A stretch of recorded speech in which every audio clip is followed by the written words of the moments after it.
நாங்கள் ஏன் கூப்பிட்டுருக்கோன்னா எல்லாரும் எப்படி இருக்கீங்க? ரொம்ப நாள் ஆச்சு, சாரி வருஷ கணக்கில் ஆச்சு உங்களெல்லாம் பார்த்து. இப்போ நான் என்ன எடுத்துகிட்டு வந்திருக்கேன்னா, வந்து இப்போ நான் என்ன உங்கள்கிட்ட சொல்கிறது, தேவையில்லாத ஐடியாலாம் கொடுத்துட்டு நம்மளை இறக்கி விட்டு படிக்க பார்க்குறானே. ஐடியா எல்லாரோட இமேஜினேஷன்லேயும் ஒவ்வொரு நாளைக்கும் ஏகப்பட்ட ஐடியாஸ் வரும். பட் ஆனால் அதை நம்ம இம்ப்ளிமெண்டேஷனே பண்ண மாட்டோம். அது யோசனை வந்து சரி இதை பண்ணால் நல்லாயிருக்கும்னு நம்ம நினைப்போமே தவிர அதுக்கு மேலே அதை ஃபர்தராக கொண்டு போகவே மாட்டோம். அதுக்கு இன்னும் மோர் தென் எஃபர்ட் போட்டு அதை நாளடைவில் அது நம்மளுக்கு மறந்தே போயிடும். நம்மளுக்கு வர யோசனை எல்லாமே பார்த்தீங்கன்னா கிட்டத்தட்ட நம்மளுக்கு லட்சக்கணக்கில் சம்பாரிச்சு கொடுக்குற அளவுக்கான யோசனை கூட இருக்கலாம். பட் ஆனால் நம்ம அதை இன்னும் டெவலப் பண்ணாமல் விடுறதுனால நம்ம தான் லாஸ் ஆகிட்டே இருக்கும். எல்லாருக்கிட்டையும் அந்த மாதிரியான ஐடியாஸ் இருக்கும். ஸோ என்கிட்டயும் அந்த மாதிரியான ஐடியாஸ் இருக்குது. அந்த ஐடியாஸ் தான் இனிமேல் நான் உங்ககிட்ட ஷேர் பண்ணிக்க போகிறேன். ஸோ அந்த ஐடியாஸ்னால நான் வந்து உங்களுக்கு ஒரு ரெவல்யூஷனரி சேஞ்சாக கூட இருக்கலாம்.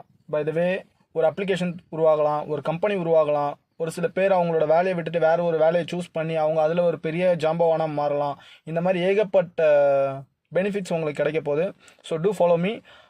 மேலும் இதே மாதிரியான நிறைய ஐடியாஸ் உங்ககிட்டயும் இருக்கும், அதையும் என்கிட்ட ஷேர் பண்ணிக்கோங்க. நம்ம போடுற ஒவ்வொரு வீடியோக்கும் நீங்கள் லைக் அண்ட் கமெண்ட் பண்ணும்போது அது யாருக்கு போய் சேரணுமோ அவங்களுக்கு போய் சேர்ந்துடும். அதுக்கப்புறமேட்டு அதுக்கான அப்ளிகேஷனோ இல்லை அதுக்கான ரெமெடியோ இல்லை அதுக்கான சேஞ்சஸோ இல்லை அதுக்கான எவாலுவேஷனோ கண்டிப்பாக க்ரியேட் ஆகுன்றதை நான் நம்புகிறேன். ஸோ நீங்களும் நம்புங்க. So this is the simple thing. Like அந்த மாதிரி ஏன்ப்பா அவன் சப்ஸ்கிரைப் பண்ணிவிட்டு உனக்காக வெயிட் பண்ணிக்கிட்டு இருக்கான். நீ எப்பப்பா வீடியோ போடுவேன்?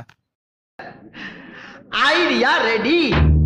என்ன ஐடியான்னு கேட்டிங்கன்னா, நம்ம போடுற ஒவ்வொரு வீடியோக்கும் நீங்கள் போடுற லைக்கு கமெண்ட்டை வச்சு அந்த கம்பெனி இதை மாற்றலாமா அதை மாற்றலாமான்னு சொல்லி ஒவ்வொன்றுத்தையும் மாற்றி உங்களுக்கு தேவையான விஷயத்த கொடுக்கும். இதுதான் நான் கொண்டு வந்திருக்கேன் நவீன ஐடியா.